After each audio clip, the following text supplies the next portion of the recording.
Bonjour et bienvenue dans ces 5 minutes d'information.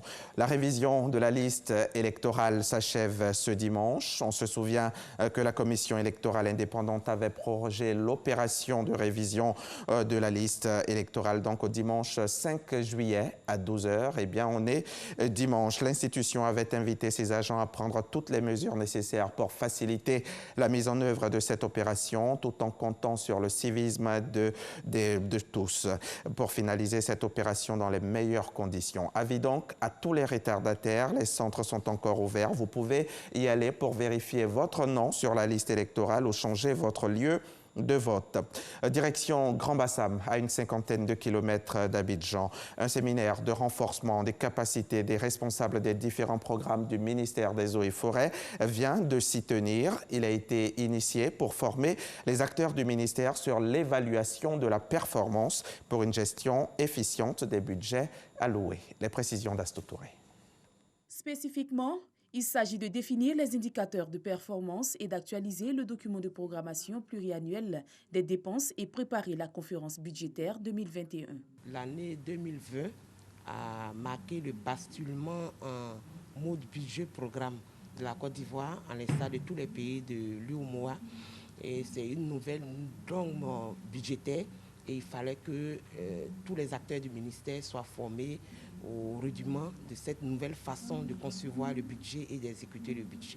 Cette formation des responsables des programmes et d'unités opérationnelles en gestion budgétaire vise à évaluer leur performance dans la mise en œuvre de leurs activités. Réunis à Grand Bassam, les premiers responsables du ministère des Eaux et Forêts ont pu échanger sur les nouvelles dispositions dans lesquelles la Côte d'Ivoire s'est engagée. Nous allons instruire les acteurs d'abord sur la définition du budget-programme et les méthodologies, mais surtout donner les arguments pour pouvoir concevoir des documents, pour pouvoir évaluer la performance des activités à travers les objectifs qu'ils auraient à définir, ou du moins qu'ils ont définis, qu'ils pourront améliorer, les activités retenues, comment définir les indicateurs et comment mettre en place un mécanisme de suivi des indicateurs qui va être consigné dans un document qu'on appelle le rapport annuel des performances. Le directeur de cabinet situe tout l'enjeu et l'impact de ce séminaire de gestion budgétaire. Le président atelier a donc pour objet de mettre tous les acteurs au même niveau de formation parce que désormais, il s'agit de contrats de performance. Environ 40 personnes prennent part à cette rencontre qui se tient sur 2 jours. De Grand Bassam, je vous amène à Taï, région du Cavali, dans l'ouest de la Côte d'Ivoire. Le gouvernement a décidé d'y créer un corridor écologique le long de la rivière Saro. Il s'agit de restaurer la connectivité écologique entre le parc national de Taï et le parc de Grébocran au Libéria. Le projet vient d'être lancé à la préfecture de Taï en présence de l'ensemble des acteurs du projet et de notre reporter Tao F. Boué. Son reportage tout à l'heure dans le 13 h. La maladie du coronavirus continue sa progression en Côte d'Ivoire. Hier soir, on a enregistré 218 nouveaux cas, 81 nouveaux guéris et 2 décès supplémentaires. Le pays compte aujourd'hui 10 462 malades liés au nouveau coronavirus et 72 d'entre eux ont été vaincus par la maladie. En communiquant ces chiffres, le directeur général de la Santé n'a pas manqué d'inviter les populations au respect des mesures. C'est seulement ce qui pourra véritablement nous aider à stopper le virus. On va écouter le professeur Mamadou Samba à 13 h.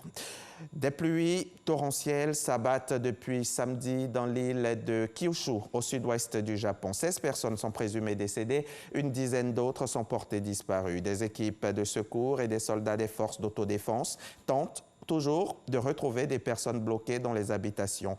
L'agence de la météorologie japonaise a placé l'île de Kyushu sous son plus haut niveau de vigilance pour les inondations et les glissements de terrain. La présidentielle et les législatives devaient initialement se tenir le 17 mai en République dominicaine. Elles avaient été reportées en raison de la pandémie.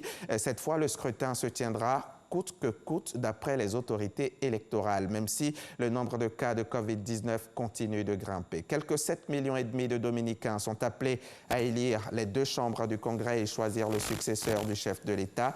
Tour d'horizon des candidats à la présidentielle après un confinement de plus de 100 jours, doublé d'un couvre-feu nocturne.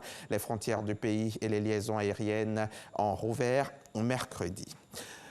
Fin de ce flash, on se retrouve à 13h pour le point complet de l'actualité. Dans le cadre du magazine du dimanche, je recevrai le conseiller technique chargé de l'assainissement et du drainage au ministère de la Salubrité et de l'assainissement. Avec M. Tapé, nous évoquerons le point des travaux d'assainissement justement en cette saison des pluies. Rendez-vous à ne pas manquer, c'est ici sur RTI.